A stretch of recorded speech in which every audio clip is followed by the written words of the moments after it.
Hey everybody, it's Wednesday. What up? We're back. Were we here last week? No. Yeah, we're back. We were handling some very were out and about. personal business. Yeah, we were out and about. Very personal. We missed you guys. If you're new here, I'm Crystal, and this is my husband Derek, and this is All Things Marriage. All Welcome. of the things, all of the marriage. Welcome, returning people. Thank you for joining us again this week.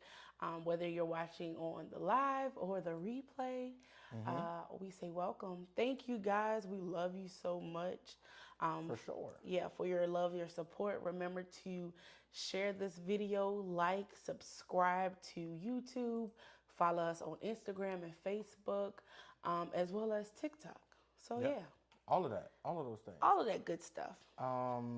So yeah, as always, we like to try to do a little bit of a check-in with each other. I'm not going to do the whole how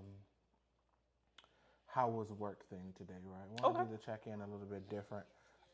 Today, I want to ask the question of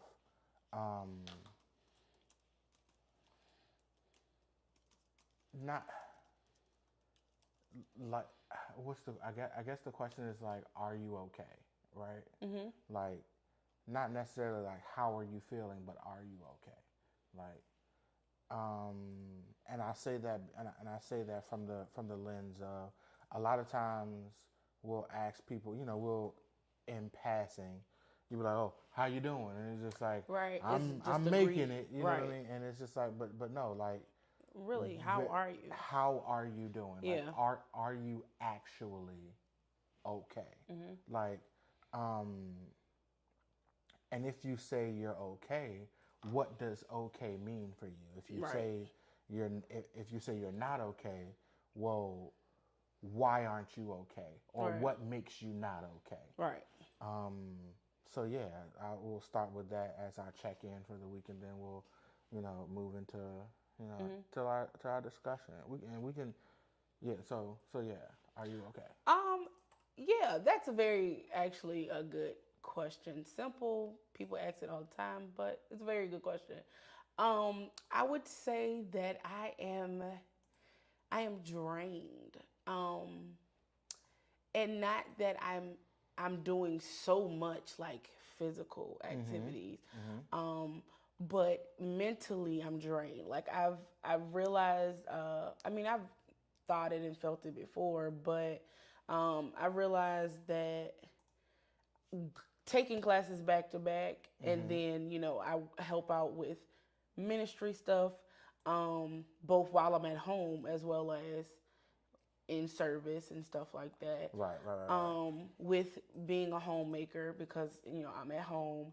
So preparing meals and cleaning, and even if I don't do it on a daily basis, like if I don't cook, or I don't clean every day, it's mentally taxing to think about, like, I really could be cooking and cleaning and doing something around the house every day. If you're a homemaker, if you live in a house, like if you're an adult, you just know that there's something that could be happening or being done all day, every day. And like even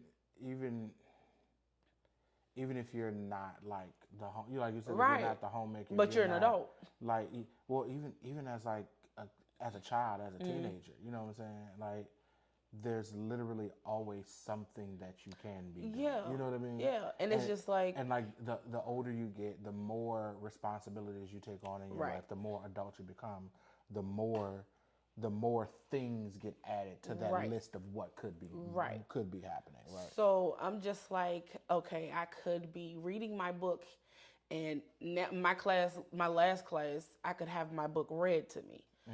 So I could maneuver a little bit. Right. You can't move so far that you can't hear it. But I have to now read both of my books for my two classes, and I have multiple books. Yeah. So I have to be stationary. Right. So that's taxing, because in my brain I'm like, but I could be doing something else. Right. And if I don't read, as some people don't read fast, like I read things over and over again sometimes to kind of like process what I've read. Right. So I could be stuck on a line and I'm like, what is this saying? also, it makes the task mentally a little bit more mentally taxing. Yeah. Speaking of the whole reading things multiple times, I'm a big fan of Jordan Peterson, right? Mm-hmm. And he was doing a discussion. He was doing a lecture on how to be intelligent, or how mm-hmm. to be to memorize things, how to learn more, how, you know what I'm saying, mm-hmm. and how to be more intellectual. And one of the things that he was saying was when he performs his lectures, he instructs his students not to take notes. Like he specifically tells them, if you're in my class, do not take notes. It's like because we've been taught for years and years and years. Oh, you're reading something, you're writing something, you're listening right. to class, you take notes and da da da. And he was just like, but it's intrinsically counterintuitive to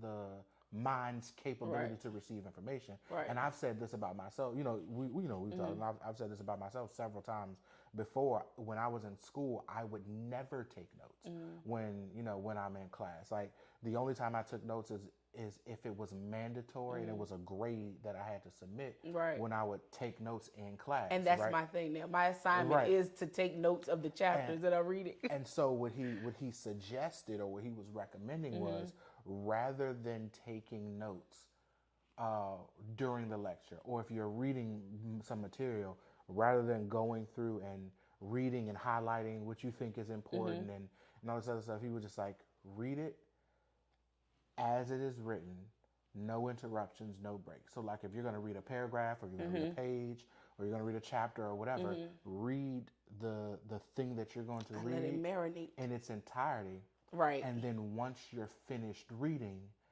then spend a few minutes meditating on, or deliberating, contemplating, right. thinking on the thing that you're reading. Right.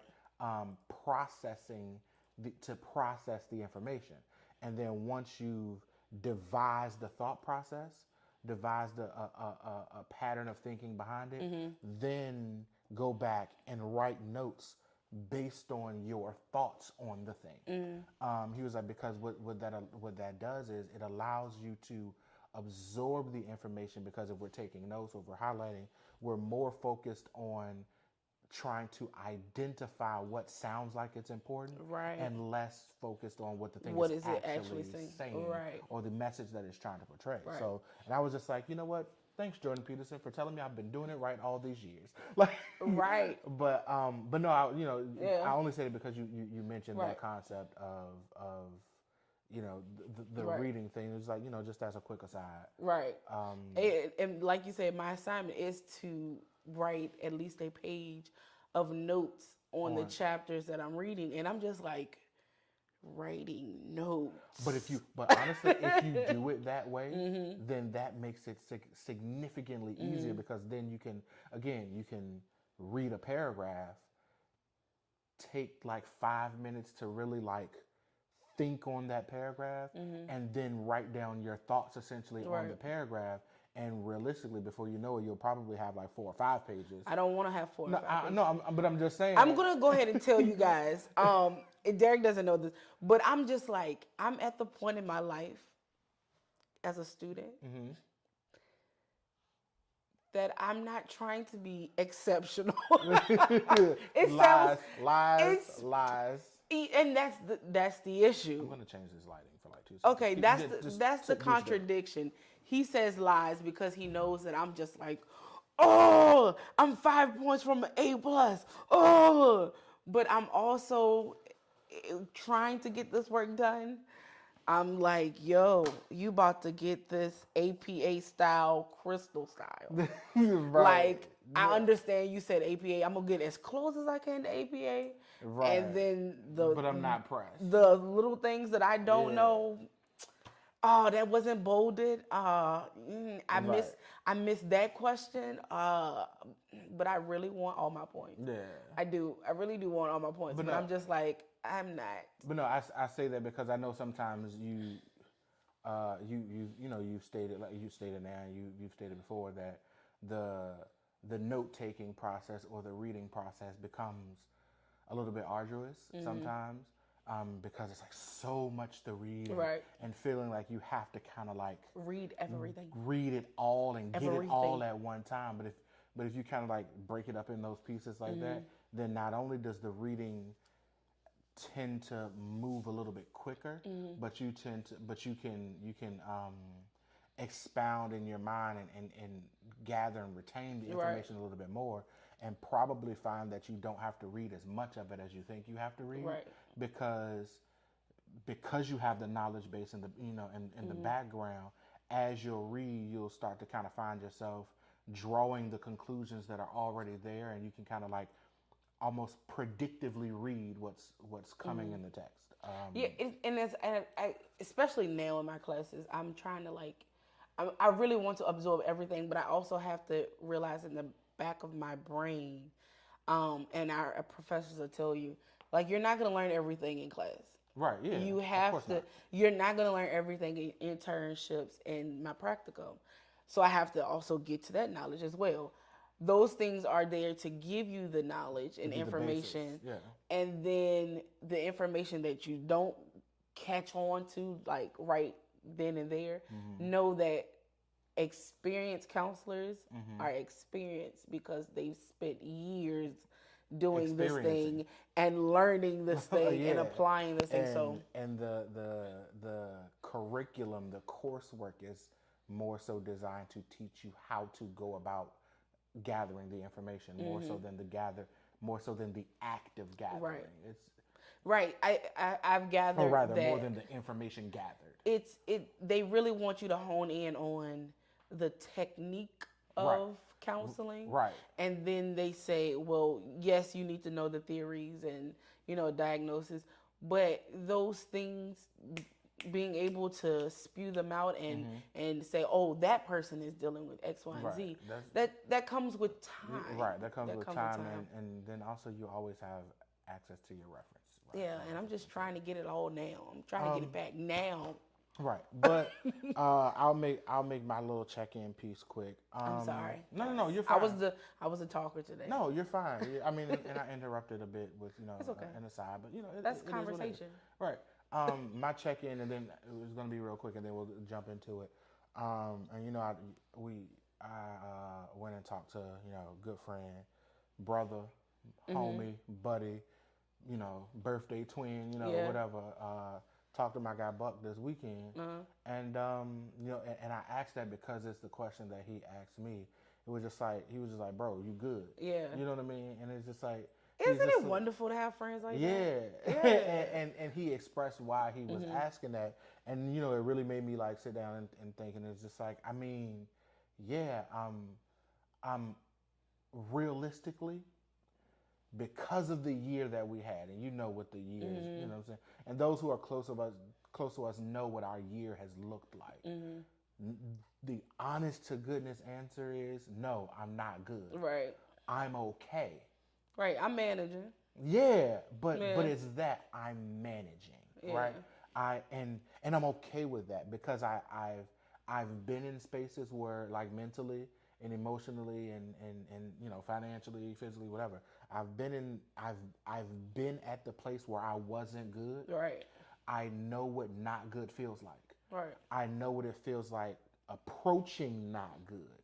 And I mean, well, not, you know what I'm saying? Well, yeah, right. Approaching being bad. You know what I'm saying? Right. And I'm at my breaking point. Right. And the mistake that I made then to get to being not good was, as I felt myself approaching, I was just like, nah, I got it. You know what I'm saying? I'm a be straight. I'm a be all right. And so now, having grown from that, I can in my maturity say, honestly, no, I'm not good, but I am okay. I am managing, and I'm in a space where even though I'm not good, I'm not doing bad. Right. And I'm not approaching bad. Right. You know what I'm saying? And so it's levels to this. Yeah, and so in that, because I'm not approaching bad, then yeah, I'm okay. Right. I'm straight. You know what I mean? Yeah. And if I get to the point where I feel myself approaching bad, we'll have that conversation. You know what I mean? And you know that's one of the things where I've been working on and I've kind of grown to do is it's like I'm not like hey, I'm just not here right now. Yeah. Yeah. Yeah. So that being said, let's move into today's actual discussion. Financial literacy. Just like you have to check in with your emotions, right? You have to check in with those finances. Oh, for sure. Like you, honestly, if you can create a division in your mind, or a categorization of the elements of your life, right? Then in your mindscape, then there's need to check in. There's need for check in. There's need for self-analysis as well as peer analysis, right? Or partner analysis. There's always a necessity for evaluation, right? Honestly, it's the way the Bible the way the Bible says it is to take inventory. We should constantly be, like, literally day by day, hour by hour, minute by minute, taking inventory of ourselves. It's called self-awareness, guys. Right. I think, and I do this a lot, and I feel like it's because I'm here by myself. So I'm just always thinking of different things. That doesn't necessarily mean I work on them. Let's just be honest. It doesn't mean I work on them. Right. But I feel like I'm more self-aware. Like I feel that, right. like a lot of things, I've become more in tune with watching TV than I would like. Yeah. So all day I'd be like, bro, not all day, because all day I don't watch TV. Right. But when I watch it in excess, I'm like, yo, I don't watch too much TV today. Right. Like I should have been doing X, Y, and Z. So honestly, for me, that's, I mean, I watch TV, but my watching TV is more specific to, is more seasonal because sports. And then other things is just kind of like, if we catch it on, then we catch it on. Right. But for me, it's the whole video games thing. I don't play a lot of video games, but I do realize that I've been playing more in the last couple months than normal. Yeah. But I also realize that for me, that's part of my I'm okay. Right. And so I'm okay with the increase in playtime, because I realize that subconsciously when I get into the mode where I'm slipping from good to okay, or from okay to bad, right? There's a subconscious uptick in video games. Right. And it's one of the ways that we cancel out spending money, guys. Oh no, for sure. Because we could be like, let's go bowling, let's go to the movies, let's plan a vacation. That is just like no. Like find ways to. I'm not saying that you shouldn't go on vacation, all right? Right, guys. but again, and to actually jump into the money topic before we have to change the title of the video. Right. Right. Because we've been going in. Right, but to actually, and honestly, this it may be that's what's needed. You know what I mean? But to actually jump into the topic of the money thing, one of the reasons why you don't just take vacations or just go shopping or whatever is because money management, right? You have to, and it's a part of that taking inventory. You have to be aware of what your personal situation looks like, right? And if you are in a situation where you can say, all right, well, I'm gonna just take a vacation, on the spot and throw, a couple $100 or a couple $1,000 or a couple tens of dollars. You know what I'm saying? If you're in that type of situation and you can do that, then I mean, I'm not here to stop you. Do what you do. Do what you do. You know what I'm saying? As long as your money is managed, like, because not saying we're trying to make you or tell you what to do with your Right, money. right. But I think that it's beneficial for everyone because that's what our lives run off of. Right. That's what. Not even our lives, but like the earth has been conditioned Right. to function based on how finances flow. Right. And it's wild because finances are definitely a man-made construct that we've all as a human society Right. just agrees at some point existed. Right, because at first we were trading things. Like and oh, like, you got corn, I got butterbeans. Right. Let's swap. Let's swap. You know what I'm saying? Or not even swap. Let's just mash them bad boys together. Succotash. Everybody know about succotash. Like, I'm not eating no succotash because I don't want corn. Whatever.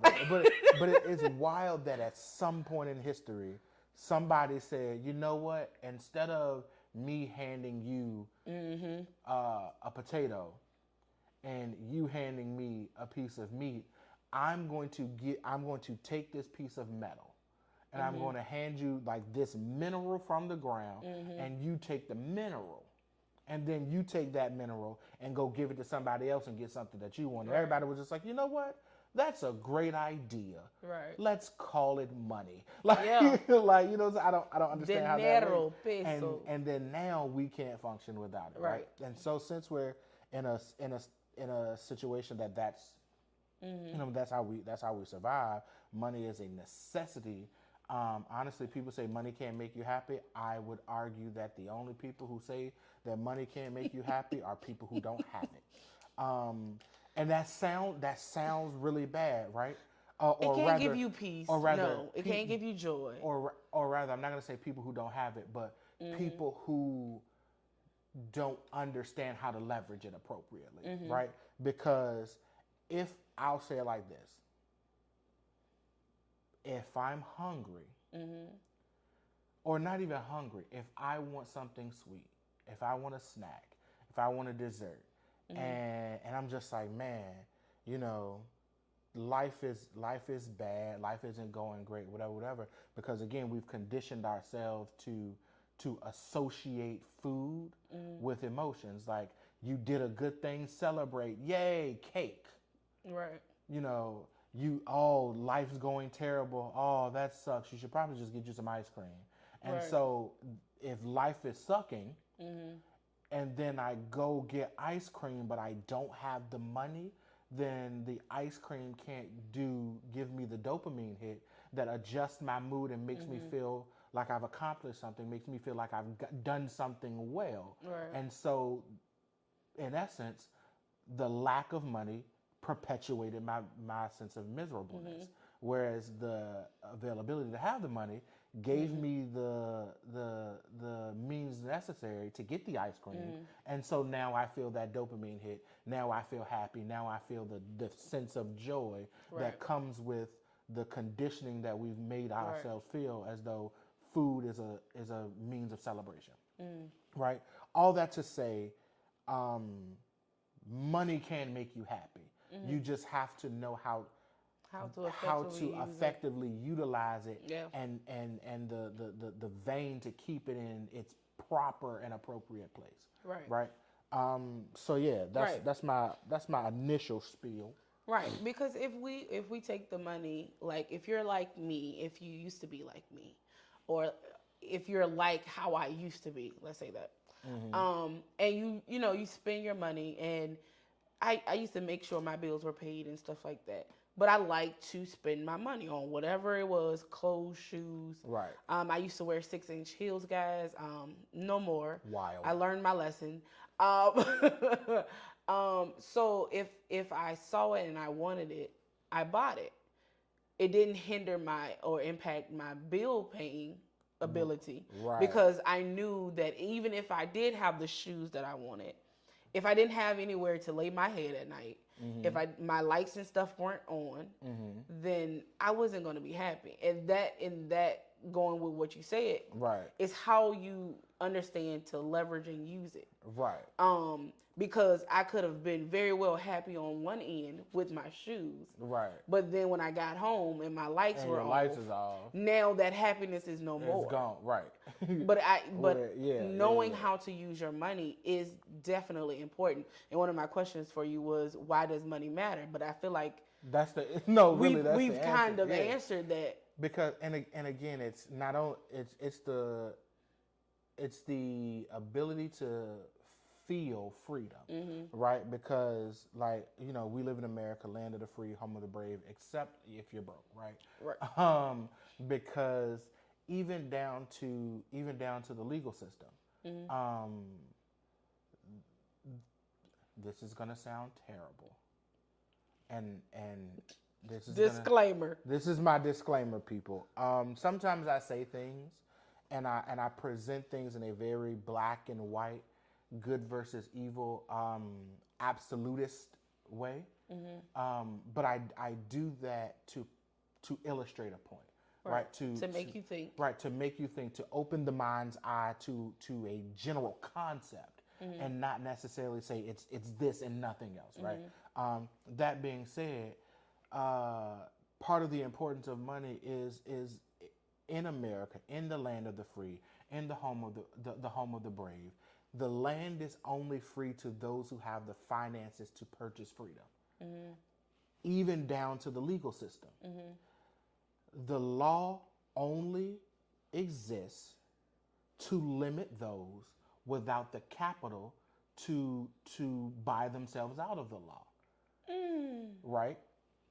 For example, we're not going to use a major law or a major crime like murder, for instance. Right. Although the same can be applied in any case of murder, right? Let's use something that the majority of us who have a driver's license have done at least once in our lives: speeding or running a red light or whatever. If I am working and I am a minimum wage earner, and I'm not talking about the new minimum wage where they put it to 15, even though that still ain't enough. I'm talking about like the $7 Depending on where you live at, it's definitely not. the $7.25 an hour minimum wage. That's what I make, and I'm working 3 part-time jobs, 15 to 20 hours a week. Right. And then I go speed, and I get pulled over for speeding, and my speeding ticket is $300. That's a big enough deterrent for me, who my 3 paychecks combined every 2 weeks may be about $400. Right. A $300 ticket is enough for me to buckle my seatbelt, to set the cruise control to make sure I don't speed, to use every turn, every signal that car has, because you just took an entire 2 weeks of my life for this one bad decision. Meanwhile, I'm pretty sure an individual like Jeff Bezos, the owner of Amazon, doesn't care about a speeding ticket. Jeff Bezos will go out here, forget not caring about the police stopping him. Jeff Bezos will just make his own roads to drive whatever speed he desires. Or better yet, he doesn't even have to drive. He has other people doing it for him. That will get the ticket. That will get the ticket, and then he just pays it. Right. So like for an individual who makes billions of dollars, like who has billions, we're not even going to say billions, to a millionaire, a LeBron James, for example, who makes what, $200,000 per game? I don't know. Somewhere in that ballpark. A $300 speeding ticket means nothing to him. But to little old me working this minimum wage, 3 minimum wage jobs, a $300 speeding ticket cancels out my life for 2 weeks, right? It eliminates everything that I've done in the last 2 weeks. Right. And so that's why I say it's part of the significance, or part of the importance is it allows for, when you have it in excess, it allows for an individual to purchase a level of freedom, a level of liberty, to make decisions, whatever type of decisions that they want to. And that's even on a smaller scale. We mentioned vacations earlier. Right. You have a job and you say, well, I'm going on vacation. For some jobs, yes, vacation is baked in. But that does not necessarily mean that you're getting paid for that vacation. Right. They just allow you to take the time off. Right. So for individuals who are working, that money that you could be potentially be like, hey, I'm free to, take my vacation. Sure, but the other person that say I'm free to take my vacation and go to Barbados. Right. You know what I'm saying? Versus I'm free to take my I'm vacation. just going to be at home and doing something else. Right. Trying to figure out how I can work something else out. Right. Versus I'm free to take my vacation and go 30 minutes up the road to the beach. Right. For one day. Right. As opposed to, like you said, leaving the country or something. Right. And again, both vacations, you could feel the same way, but to your point of that freedom to say, yes, I can go to the beach if that's the only place that, if you're financially able to go. I can go to the beach and spend how much ever money I want to and come back and don't have to worry about, I don't have the money for rent or I don't have the money for my car payment. Right. So it's very important to have that understanding of where you are financially, so that you can build a future financial wealth. Because that way what am I taking in, what am I bringing in, what am I able to put out, what am I able to save. If I want to buy a house or if I want to buy a new car, am I able to do that and still maintain paying the current bills as well as adding that bill on? Am I able to maintain my current lifestyle while adding an additional expense? No, for sure. And some of you guys may be like, so what does that have to do about all things marriage? You're talking about this on a relationship channel, right? But finances is like the number one, if not the number two. It's the number one. Reasons for divorce and relational and separations and distress and confrontation. Financial instability causes more divorce, more separations. Right. In American society than infidelity. Yeah. Than the lack of communication. Parenting children. Than the introduction of children or the loss of a child, the trauma. Like, it causes more separation than any other metric, and it's not close. Right. And you don't even honestly have to be financially unstable. Right. Like, you could have money. Right. And somebody just don't know how to manage it, or you're in a prenup situation, and it's just like, why can't I have access? Financial disagreement. Right. And it causes so much stress. And people may not think so because you may not have had an experience in that situation, but if you're not on the same page about the finances and where you're trying to go in the finances, it can cause so much pain and heartache. Just thinking, like, because this is a common thing.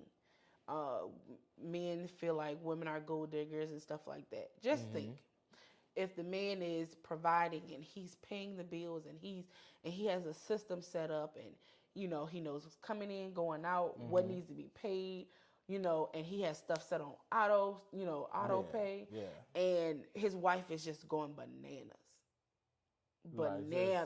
Just balls to the wall. She taking out of bank accounts that, I know he knows that I'm in this bank account, so I'm not gonna touch that bank account because he's not gonna be looking for it in the other bank account. Right. Yeah. But that's the bank account that's set up for everything to auto pay. Right. Because he knows his wife. Right. Why would I even? And she goes to swiping or going to the bank and taking out. Right. And something hits.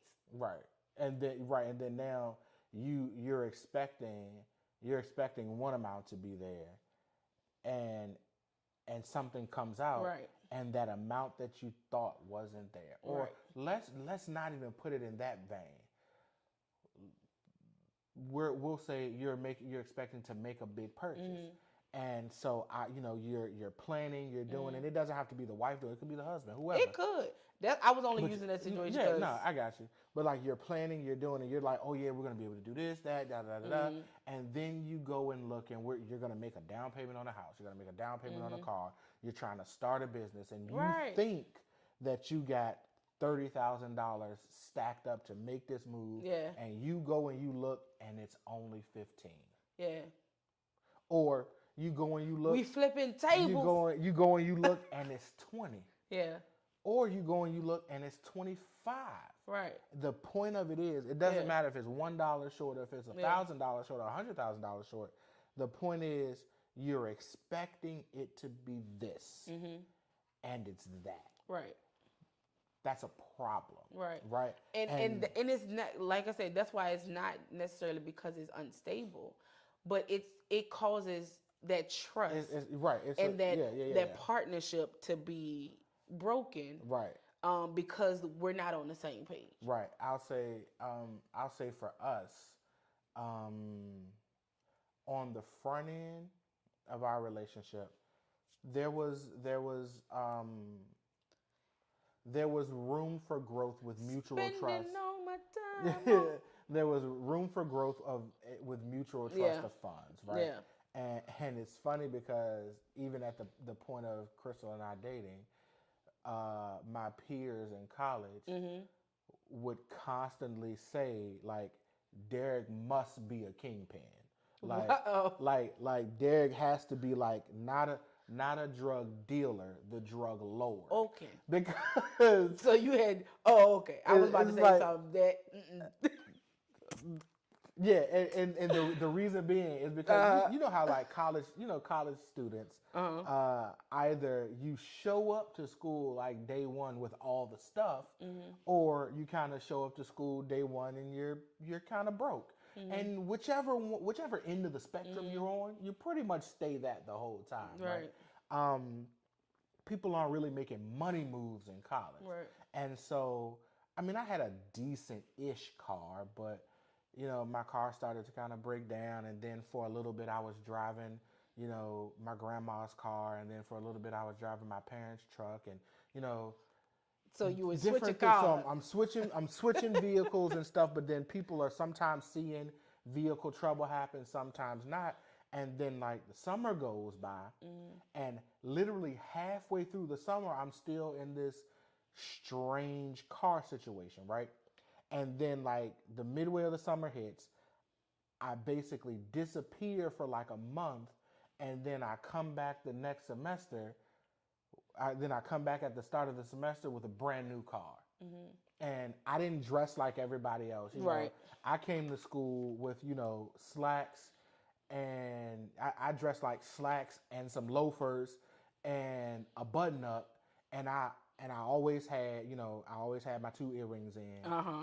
And he likes studs, guys. Yeah, I had, you know, the 2 diamond studs or whatever, and sometimes I had my Bluetooth, sometimes not, and it was just like, wait a minute. We all was in the same program over the summer. How is it that you come back with a brand new car? What type of job are you doing? I was just, and at the time I'm working at Office Max, and they were just like, bro, I need to get some of this Office Max money, because clearly they out here paying. And I was just like, no.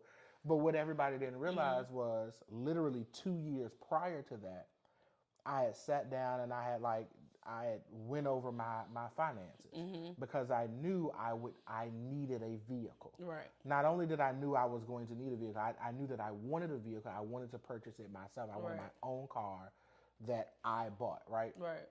And so I sat down, I made this spreadsheet, and I itemized everything that I spent money on. Everything. Like when I say everything, he still has it. I still have the spreadsheet, and I update it on a near monthly basis as to what the overall expenses are, right? But when I say I itemize everything, I mean I itemize everything down to when I go out to McDonald's to get breakfast, or to Burger King, or wherever I was getting fast food from. How much money was I spending per purchase at this fast food restaurant? if I bought my own toothpaste, because at the front end of that I was still living in my parents' house. As a matter of fact, I stopped using toothpaste that my parents bought and was buying my own toothpaste. I was about to say, you got to run your sentences together a little bit quicker. Because I was about to say, you stopped using toothpaste. I stopped using the toothpaste that they would buy, because sometimes I would buy, sometimes I wouldn't, and started buying my own toothpaste because I needed to know how much money I would spend and how frequently I would be spending it on buying toothpaste or in every little thing, because shortly after the car, I wanted to get my own place, right? And so that's how I itemized it. Right. And it was just like, okay, and then what type of car am I looking to get? What is the projected payments going to look like on that? What is the maintenance going to cost on the front end versus over the life of the vehicle? What is like how frequently am I going to have to do maintenance? All of those things. And it was just like, okay, I can afford to, if I want to get this car at 2 years, I can afford to spend X amount of dollars leisurely per week. Right. And anything, and so like, let's just say my number was 20. Anything past $20, Derek won't take part in it. Right. You know what I'm saying? Like I wasn't doing it because I had a goal. Right. And so it looked like to everybody else, like we all left for the summer broke, and you came back with a brand new car, but it was really a 2-year process. Right. Like a really really arduous, really detailed planning and budgeting and preparation, credit building, all of that to make sure that I could get what I wanted at the terms that I wanted it. And that's a good point to pull out.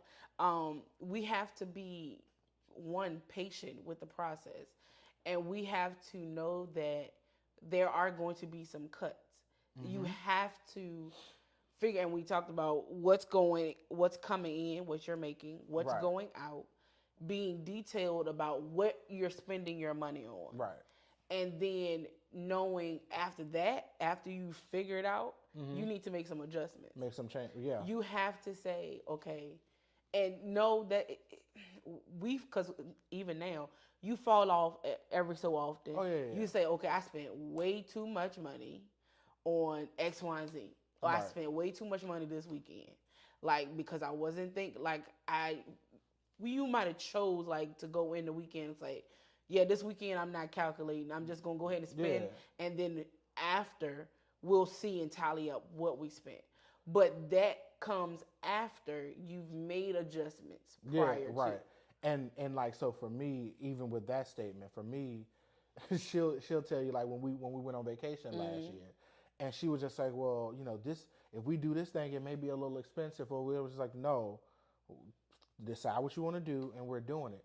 Ignore how much it's going to cost, because I've already planned out and plotted out what we needed to do and made the necessary financial adjustments so that when we go on vacation, if we want to take a stack and just throw it off a cliff, then we can do that. I won't. Not saying we would, but like if you decided, you know what? I mean, if the Lord told me that somebody was there and they didn't need it. But he gonna have to come plainly. Right. But it was just like now, and like now, of course, we're not rich, so there are limits, right? No, you can't just be like, I'm gonna take $10,000 and just set it on the ground and walk away. No, probably not that, right? But also, if we spent $10,000 on vacation, then it's just like, right. I'm not hurting for it. I've budgeted for it. I've said okay, this is what we can spend, and you know, we plan accordingly. Right. It's very important. Yeah. Though. It's what's the word? It's organized chaos, if you will, right? It's not arbitrary. It's not random. It's I know I got $500 to blow this weekend, so if I spend the whole $500, then yeah, I probably did a lot this weekend. Right. But you know, it's not gonna kill me to spend it. And if I know that I only got $500 to spend this weekend, then I know when at $400, all right, bet I only got $100. So whatever I'm doing after this it better not go over $100. It ain't going over 100. Yeah. Right. Yeah. But you had some more questions. what would you say will be the first step? Well, we've kind of answered this one too, but put it plainly for the people. What would be the first step to building financial stability? Honestly, the very very first step is understanding where you are financially. Okay. Like what it like really taking a hard look, and like we said, self evaluation, like taking inventory, a hard, unbiased, detailed look at where you are financially.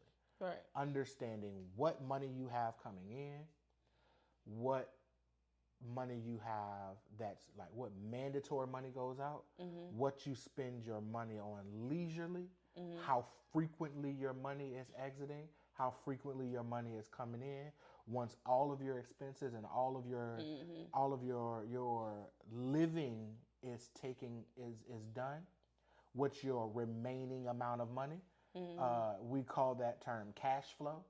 A lot of people say a lot of people look at cash flow and just like, oh, it's how much money I got coming in, Right. or it's how much money I got coming out. No, your cash flow is not the amount of money you have coming in. Your cash flow is the amount of money that you have left to work with, to leverage, to maneuver around with, Right. after all of your expenses have all been of your necessities right. are paid.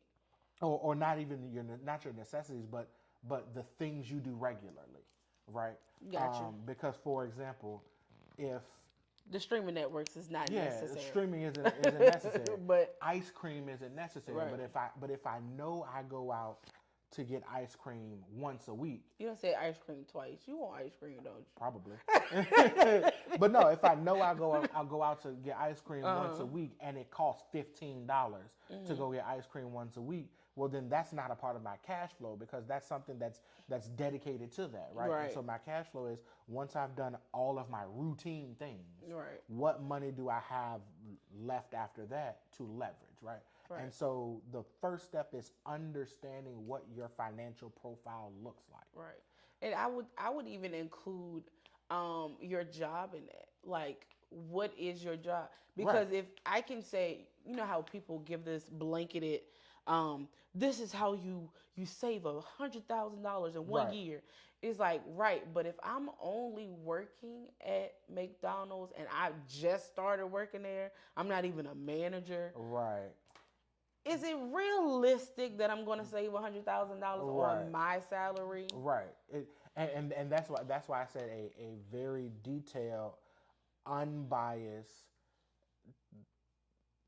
look at what your financial profile looks like. Right. And now mind you, that includes, now to start off with, you may not necessarily be like diving into your credit and stuff, but shortly after your general liquid cash profile, then you need to look at your credit profile. Right. Right. And you can easily do the first part with just looking, if you have a bank account, looking at your bank statement.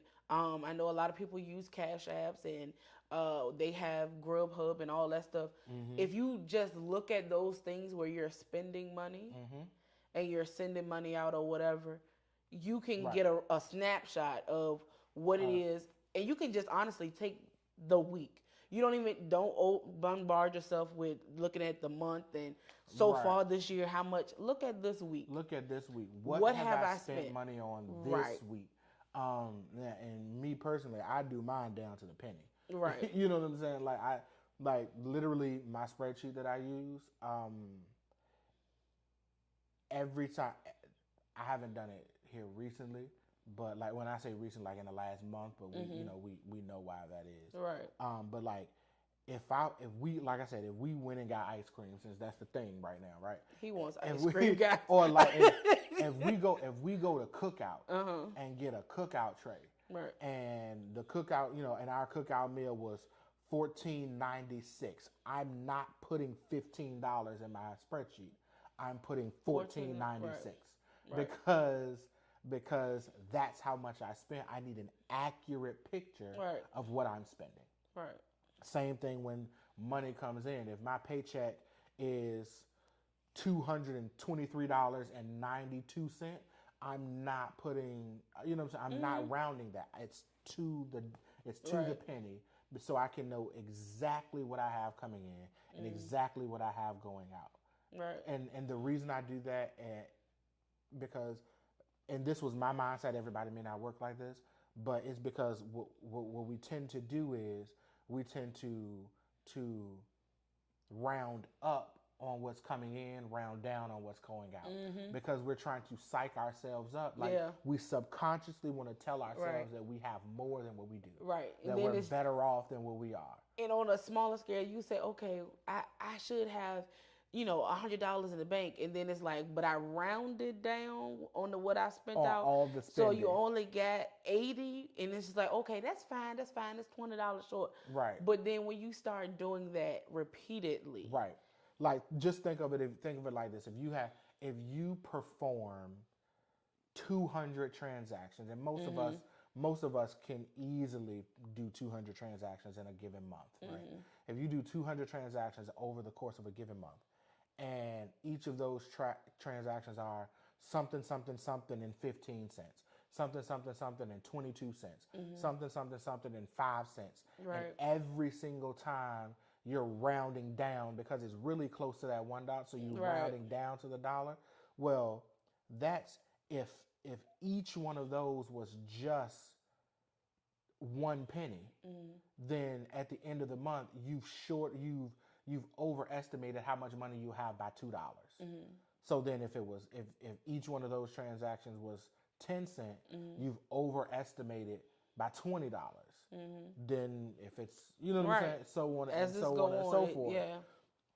So you can start to see where that rounding, and then on top of that, you're rounding up on how much money you are bringing in. Right. You're really shortchanging yourself. So that's why I say a very detailed, intricate, unbiased view of what your money looks like. Like what your financial profile looks like is the first step. Right. And then if we can exacerbate that just a little bit, the next step would be, even before you start looking at your credit, like your credit profile, and even before you start looking at setting goals for your money and setting goals for the things that you're trying to do, the next step of, after you analyze your finances, what areas of your financial profile are you wasteful? You know what I'm saying? What areas are you spending money unnecessarily? Right. And that in and of, even if you don't have a single financial goal, you're not working towards buying anything major. You're not working towards doing anything major. You're not looking at trying to build up a savings or any of that. You're just trying to manage your money better. Right. Most people will find that they waste at least $200 a month. Yeah. Like just throwing it to the window. It's really easy. It's really easy. It's really easy. You may think, no.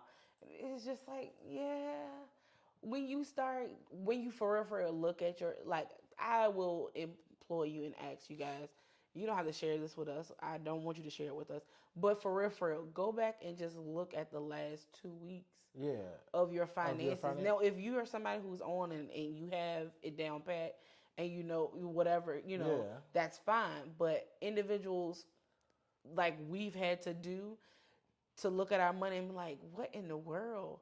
Like when we both were working, we looked at our income and we were just like, how is it that we're not thriving we're not thriving based on what our expenses were at the time? I was like, how are we not thriving? And this is why I say it took a level of trust building for us, because on the front end, again, like she said, I was the one who had already kind of figured out what I wanted to do and how I could maneuver. And she was on the side of, our bills paid. As long as the bills paid, who cares? Right. And I was just like, bro, no, we're not doing that. And at least there was some common ground there. Yeah, right. Not everybody is so lucky. Right. But at least that there was some common ground there. And I'm so glad that I did marry the person that I married, because Right. it was just like, no. And We can be saving so much more. yeah, and it literally took and in so many words, me basically being like, hey, stop. Yes. As I'm your husband. Yeah. If you want this relationship to work and this is like the paraphrase version of it, of course, because it was after so many conversations and whatever, because she would get irritated anytime I brought up money. Yes, ladies, I was like, yo, why? It's like anytime I brought up money, I'm an independent like, woman. Right. I've been making my money and spending my money. And it literally took me basically being like, hey, let me handle it for like 2 months. Yeah. Like basically don't question it. Don't, whatever I say we're going to do for 2 months, let's just do that. And then at the end of like whatever the time period, when I'm saying 2 months because I don't remember exactly what it was. Right. But whatever at the end of the time period, it's just like now at first, we get to a paycheck and we got like $10 the day before the next paycheck, and then all of a sudden, a couple months go by following my process, and there's like $2,000 in the bank. Right. Making the same amount of money, no pay raises, no nothing. Even before that, it was like I had got to like $600 before that unexpected bill came. Yeah. I had got $600 in my savings, and I was like, okay, cool. Yeah. $600. Right. Then the bill hit, and it was just like, send the pay. Right. But the fact that I had the $600 that you had the six to pay the bill, and I was just like, okay, this could work. Yeah, and it didn't come out of our daily living expenses. This could work. And like, and of course, she would get frustrated. And it's just like, oh my God, every time we get a little bit, I'm just like, but look, babe, here's the thing. Right. This is what savings is for. Like I was like this, and again, people used to laugh because when we first started dating, I made so many trips to North Carolina, like every single weekend. And then when I would go down there, whatever we did, I was paying for it. And again, all of this still with the card note and all this other stuff, all of this on Office Max money. Right. But it was because, I calculated it and we didn't go out all the time, guys. Tiffany. We didn't go out all the time, though. Oh, we had movie nights inside and stuff like that. But again, remember when we stopped doing that? I don't know. Because he remembers more than I do. Because because literally every time I came down there it was we order pizza and then we go bowling or we're going to the movies and then we're doing all the things, right?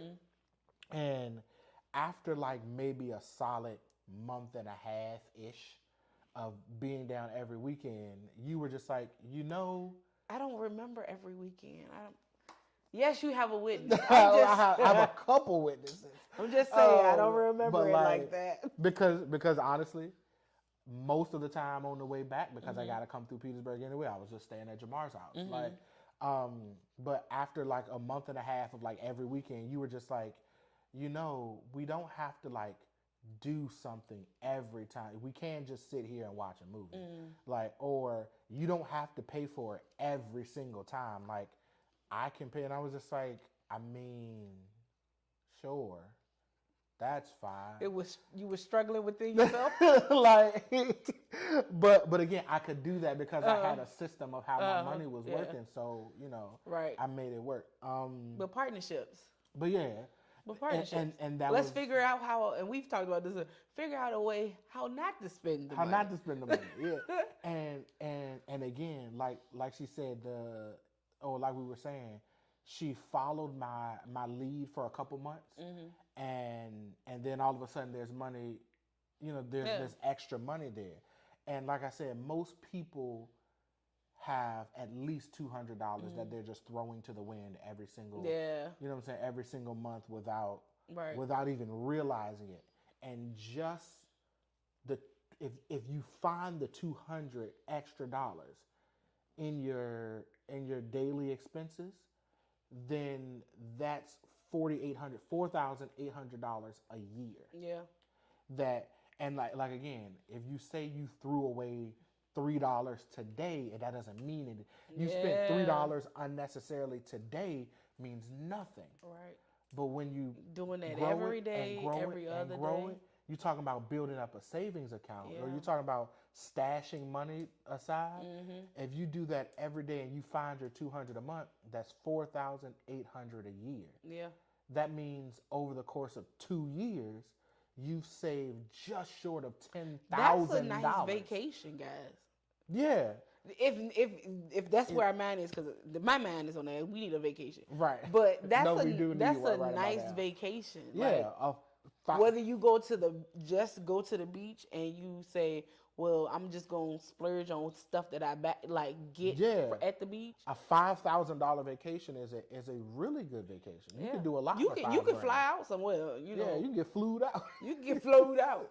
No, I'm but just saying. but seriously though, like $5,000, just short of $5,000 because we're not rounding, right? We're not rounding. So $4,800 to choose what you're going to do every single year is enough to change some people's lives, right? And I'm not gonna sit here and pretend like, $4,800 is $1 million, but I'm also not gonna sit here and pretend like it's $10. I was about to say I need $4,800 right now. Right, but again, to stumble upon or to find $4,000+ almost $5,000 every single year that you wouldn't otherwise have is enough to change some people's lives. Right, especially when you paying rent. Yeah. Or a car note. Yeah. That could put a dent in somebody's. Not even a dent. That for some people that's new transportation. No, I was about to say I probably need $4,800 for transportation. Right.